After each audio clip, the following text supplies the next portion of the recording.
안녕하세요. 오늘도 삿바사 사이다에 빠진 사연에 오신 여러분 감사드립니다. 끝까지 시청, 댓글, 구독과 좋아요는 저에게 큰 힘이 됩니다. 오늘 사연 시작하겠습니다. 저는 이제 결혼한 지 3년 차에 접어든 아직까지 신혼생활 중인 새댁입니다. 저희 남편의 동생 되는 아가씨 신우이라고 할게요. 아가씨는 지난달에 결혼했고요. 아직 결혼하고 한 달이 안 된 정말 갓생 새댁이죠. 신우는 저희 집에서 차로 30분 거리에 살고 있습니다. 어제 저녁에 저희가 사는 동네에 갈 일이 있다고 잠깐 들르겠다고 저녁이나 같이 먹자고 해서 그렇게 하자고 하였습니다. 저와 신랑 그리고 동생인 신우이 이렇게 셋이 만나기로 하였고 시매부 신우이의 남편은 일이 있어 오지 않았습니다. 셋이서 횟집에 가서 저녁을 먹고 소주도 함께 마셨습니다. 참고로 저는 알코올 알레르기가 있어서 술은 한 잔도 마시지 못하고요. 신랑과 신우는 소주를 함께 마셨습니다. 원래 신랑 집안이 술이 샘편이라 신랑도 신우도 술을 한 번 마시면 자제가 되지 않는 스타일입니다. 시매부가 야근하면서 신우한테 전화를 하였고 저를 바꿔달라고 하여서 통화를 하게 되었습니다. 전화를 받았더니 꼭 대리 불러서 태워주시겠어요? 대리 와서 출발하게 되면 저한테 다시 전화 한 통 부탁드립니다. 하셔서 저는 흔쾌히 그러겠다고 하고 끊었습니다. 솔직히 저녁 먹고 그냥 집으로 갔으면 했는데 신랑과 신우는 맥주 한 잔을 더 해야겠다고 해서 그러라고 하고 저는 집으로 가겠다고 하였습니다. 제가 집으로 가면 술 먹다가 둘 다 집으로 가겠거니 했습니다. 그렇게 저는 집으로 왔습니다. 그런데 시간이 한참 되었는데도 들어오지도 않고 해서 제가 가야겠다 싶어서 신랑에게 다시 전화해서 어딘지 알아내고 직접 허프집으로 갔더랬습니다. 가서 보니 술자리는 거의 파한 상태였습니다. 그런데 신우는 몸을 어찌하지 못하는 상태는 아니었지만 술이 어지간히 취해서는 자기 집에 꼭 가야겠다는 겁니다. 자기 신랑이 나한테 전화해서 꼭 대리 불러서 보내라고 하지 않았냐고 신랑한테 갈 거라고 하면서 고함을 질렀습니다. 주위 사람들 보는 눈도 있고 아까 시매부가 부탁한 것도 있고 해서 저는 알았으니 그만하라고 달래었습니다. 저는 대리기사를 불러서 신우를 태워주고 시매부에게 대리기사의 번호를 주면서 서로 통화를 할 수 있도록 하면 되겠다 생각했습니다. 우리 집이 가까우니 집에서 자고 가라고 해도 말을 듣지 않았습니다. 술에 취해서 자기 집에 가겠다고 난리를 부리고 있는 신우가 도저히 감당이 되지 않기도 하였고 제가 억지로 끌고 올라갈 수도 없었습니다. 그렇게 대리기사를 부르게 되었습니다. 초겨울에 접어드는 날씨였고 그날따라 찬바람도 많이 불고 날씨가 추웠습니다. 호프집을 나와서 신랑이 먼저 대리기사에게 전화를 하였습니다. 저는 차에 신우를 태우고 신랑 폰으로 저도 대리기사와 통화를 하였습니다. 그런데 대리기사도 그 지역이 좀 외져서 그런지 저희의 위치를 빨리 찾지를 못하고 있었습니다. 거의 40여 분을 저 혼자 밖에서 떨게 된 후에 대리기사를 만나게 되었고 대리기사에게 자초지종 설명한 후에 땡땡동 신우 동네까지 가주시면 된다고 하고 시매부 전화번호 알려주고 기사님 번호를 받고 있었습니다. 그때 시매부한테서 전화가 왔습니다. 여보세요 하는 순간 시매부가 고함을 질러댔습니다. 아니 대리를 왜 불렀어요? 하면서 소리를 질렀습니다. 갑자기 소리를 지르니 저도 놀라면서 네? 라고 했습니다.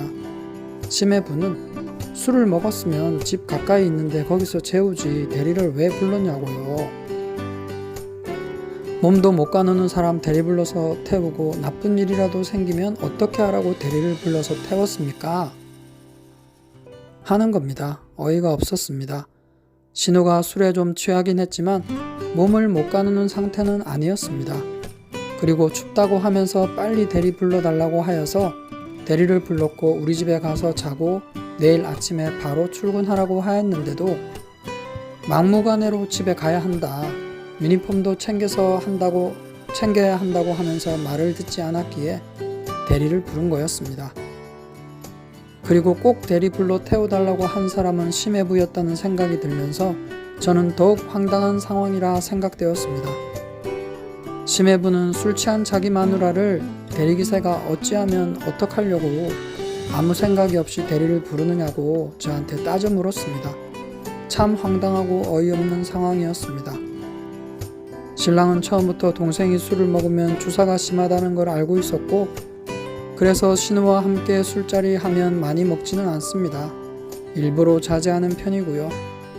그런데 신우이는 오빠가 그만 먹으라고 말려도 그냥 정신 잃을 때까지 먹는 스타일입니다. 처음에 대리기사에게 전화를 한 사람은 신랑이었고, 그 사이에 신우가 심해부와 통화를 하였습니다. 심해부는 신우와 통화한 후에 신랑한테 먼저 전화해서 대리 불러 보낸다고 화를 냈던 모양입니다. 신랑이 심해부와 통화하더니 그렇게 걱정되면 네가 데리고 가던지 알아서 해라 라고 얘기하고 전화를 끊었고, 화난 상태로 저한테 집에 가자고 하였습니다. 제가 어떻게 가든 상관 말고 우리는 집에 가자고 하더니 집 쪽으로 먼저 가버리더라고요. 심해부 때문에 어지간히 화가 난 것 같았습니다. 저는 심해부가 어떤 얘기를 했는지 모르니까 신랑한테 대리기사 통화하게 신랑 폰을 달라고 했고, 대리기사님과 통화한 후에 전화를 끊는 순간 심해부에게 전화를 받은 거였죠. 심해부는 그새 시댁 아버님께 전화를 해서 뭐라고 했는지 아버님께서 전화가 왔습니다. 너희 집에서 재우면 되지 왜 위험하게 대리 불러서 억지로 태워 보냈냐고 하시면서 저한테 큰 소리를 치셨습니다. 참고로 저는 감정이 올라올 때 바로 따져 묻는 성격은 아닙니다. 지금 흥분해서 화내고 있는데 똑같이 따져봐야 더 크게 싸움이 날 게 뻔하니 일단 그 상황에서는 제가 참고 넘기는 편입니다. 그래서 심해부와의 통화에서도 많이 흥분하고 화를 내길래 이야기 다 들어주고 일단 신우이 대리기사 태워보내니 잘 챙겨라.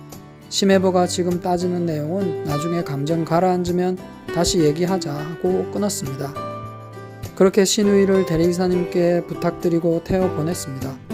그날은 너무 늦기도 했고 피곤하여 저도 그렇게 연타를 맞은 다음에 집에 와서 그냥 자버렸습니다. 다음날 회사에 출근을 해서도 전날의 앙금은 가시지 않았습니다. 제가 무엇을 그렇게 잘못한 걸까요? 한동안 생각에 잠겼습니다.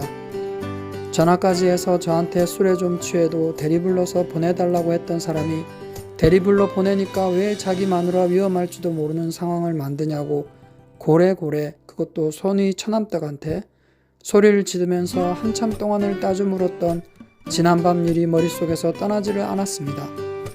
집에 올라가서 자고 가라고 해도 싫다고 하고 신랑한테 집에 가기로 했으니 집에 가겠다고 대리 불러달라고 사람들 있는 데서 소리를 질러대서 대리를 불렀고, 대리 기다리는 40분 동안 차 안에 있으라고 하고 대리기사님과 이리저리 연락 주고받으면서 저는 40분 동안 밖에서 덜덜 떨면서 뒤치다꺼리하고 나서 차 문 열어보니 신우는 차 안에서 배고프다고 빵 먹는다고 빵 먹고 있고, 자기 신랑한테 오는 전화 받을 거 다 받고 대리 불러서 지금 출발한다고 얘기도 하는 사람을 몸도 못 가누는 사람 그냥 차에 던져 놓았다면서 고래고래 소리를 질러대니 참 생각할수록 어이가 없었습니다. 심해부는 무조건 저의 잘못으로 몰아가는데 참 사람이 이렇게 한순간에 죄인이 될 수도 있구나 싶더라고요. 이렇게 사연을 올리는 것도 여러분의 의견을 듣고자 함입니다. 제가 정말 무엇을 그렇게 잘못해서 손아래 심해부에게 이렇게 대접을 받아야 할까요? 혼자 추위에 떨면서 신우이 챙긴 죄밖에 기억이 안 남네요. 여러분들의 객관적인 판단을 부탁드립니다. 정말 제가 무엇을 잘못하였는지 몰라서 이렇게 사연방에 글을 남깁니다. 정말 제가 생각 없이 행동한 것이면 제 행동에 대해 반성하고자 하는 마음으로 글을 쓰는 것입니다. 어제 저녁에는 아버님께서 전화가 왔길래 제가 자초지종 설명을 다시 드렸습니다. 저희가 결혼 후부터 얼마 전까지 아버님과는 같이 살다가 분가를 하였기에 아버님께서는 저의 성격을 어느 정도는 알고 계십니다. 아버님께서도 저의 설명을 들으시고는 전보다 차분히 말씀해 주셨습니다. 내가 네 성격을 아는데 그날 김서방이 너무 흥분을 해서 나한테 말하는 바람에 나도 너한테 그냥 애를 재워보내지 왜 대리를 불렀냐고 한 거다. 너도 신우가 감당이 안 되어서 그랬겠지. 땡땡이 신우이가 술 먹고 그러는 거 너도 알고 있고 나도 알고 있고 다 아는 일 아니냐. 나는 눈으로 보지 않았지만 네가 하는 얘기 다 이해한다. 그리고 땡땡이 신우이하고 김서방이 너한테 전화하더라도 전화 받지 마라. 내가 둘한테 알아듣게 혼내킬 테니 나중에 너희 집으로 찾아가서 용서 구하라 할 테니 그렇게 알고 있어라. 손이 사람한테 그런 식으로 막대해놓고 사과 한마디 없으면 안 되는 거지. 정식으로 사과하게 만들 테니 그리 알고 너무 마음 쓰지 말아라. 그때 밤에 나까지 너한테 땡땡이 재워 보내지 그랬냐고 소리쳐서 미안하구나. 모두 너를 원망하는 걸로 생각할 수 있었겠다 싶어 마음이 안 좋다. 네가 서운하여도 마음 풀어라. 너의 잘못이 아니라 모든 게 애비가 자식을 똑바로 못 낳아놓은 내 잘못이다. 라고 말씀하셨습니다. 참 그렇게까지 아버님이 말씀하시는데 제가 어쩌겠어요. 하지만 당시 아버님 말씀 들었을 때는 솔직히 저도 서운하였던 것이 사실이라고 말씀드렸습니다. 아버님께서도 충분히 이해한다고 다시 한번 말씀하셨고요. 아버님께서 저렇게 말씀하셔서 아버님에 대한 서운함은 모두 풀리게 되더라고요. 아버님 말씀을 들어보니 그날 밤에 저하고 통화한 후에 심해부가 아버님께 다시 전화가 왔었다고 하시대요. 술에 취한 신우이를 처남댁이 그냥 대리기사 불러서 차에 던져놓고 집으로 보내버렸다고 똑같은 이야기를 하더랍니다. 아버님께서는 내가 새 애기 성격을 아는데 걔가 그럴 애는 아니다. 땡땡이가 술을 먹으면 어느 정도로 주사가 심한지 김서방도 알지 않는가. 그리고 내가 방금 땡땡이하고도 통화도 했다. 곧 집에 도착한다고 하니 기다려봐라 라고 말씀하셨더니 왜 처남댁 편만 드시냐고 아버님께 고함을 지르시면서 전화를 끊어버렸답니다. 손이 처남한테 고함 지르면서 다 따지고 처남댁인 저한테도 고함 지르면서 따진 것도 모자라서 제가 그럴 성격 아니라고 하시는 아버님께도 제 편만 든다고 고함을 지르면서 전화를 끊었다고 하니 참 어떻게 저렇게 인성이 안 되어 있을까 싶으면서 어이가 없었습니다.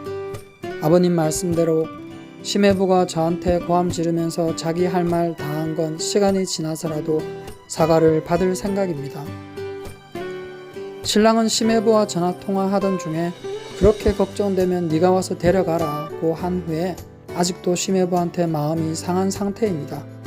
술 적당히 먹으라고 해도 정신없을 때까지 마시는 동생이나 전화해서 손이 사람한테 고함치는 심해부나 똑같다고 하면서 안 보고 살면 그만이라고 얘기하더라고요. 그리고 어제는 신랑이 신우이한테 전화해서 앞으로 오지 마라. 저녁 먹자. 가족끼리 모이는 날이다. 이런 연락 일체 하지 마라 하더라고요.